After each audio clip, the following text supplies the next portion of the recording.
Hey there, America! Remember student loans? Those pesky things you signed away for a chance at a brighter future? Well, guess what? They're back, baby! That's right, after a 3-year hiatus, the U.S. Department of Education is dusting off its collection plate and coming for your hard-earned cash. Starting May 5th, 2025, those delightful auto withdrawals from your bank account will resume. If you're one of the lucky millions who defaulted on their loans, well, things are about to get a whole lot more interesting. Buckle up, Buttercup, because we're diving deep into the wonderful world of student loan collections. So, just how many Americans are staring down the barrel of student loan default? The numbers are about as pretty as a pile of unpaid bills. Hold on to your hats, folks, because a whopping 5.3 million borrowers are already in default.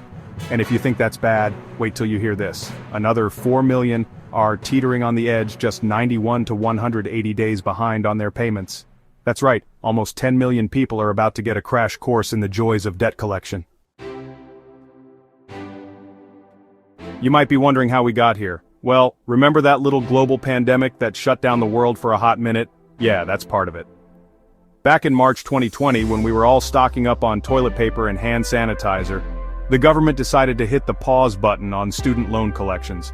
It was a welcome reprieve for millions struggling with job losses and economic uncertainty.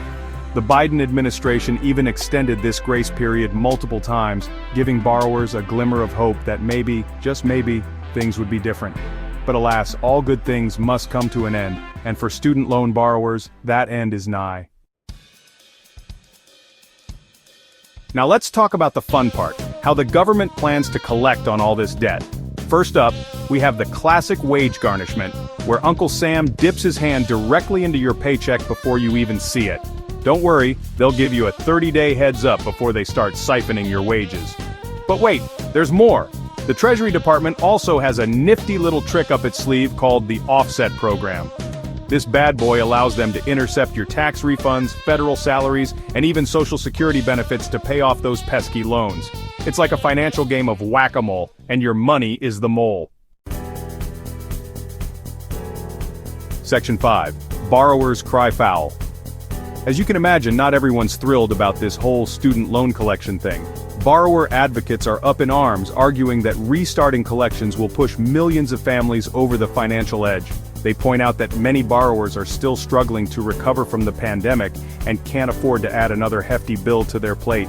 They also argue that the government's approach is unnecessarily harsh and lacks compassion for the challenges faced by everyday Americans.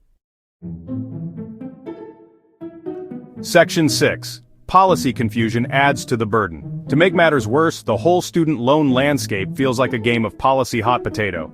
The Trump administration tossed one set of rules into the mix, the Biden administration tried to change things up, and now we're left with a confusing mess of regulations and programs.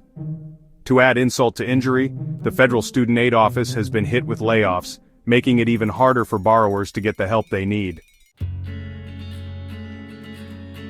Section 7. Finding a way out of default. So, what can you do if you're staring down the barrel of student loan default? Well, before you kiss your tax refund goodbye, there are a few options to explore. One possibility is loan rehabilitation, which allows you to get back in good graces with Uncle Sam by making 9 consecutive on-time payments. However, this lifeline can only be used once, so use it wisely. There are also income-driven repayment plans that can lower your monthly payments based on your income and family size. Section 8. A Tale of Two Administrations. The Biden administration has faced criticism for its handling of student loans, with some arguing that they haven't done enough to alleviate the burden on borrowers. While Biden did manage to cancel billions in debt for certain groups, his broader loan forgiveness plan was shot down by the Supreme Court.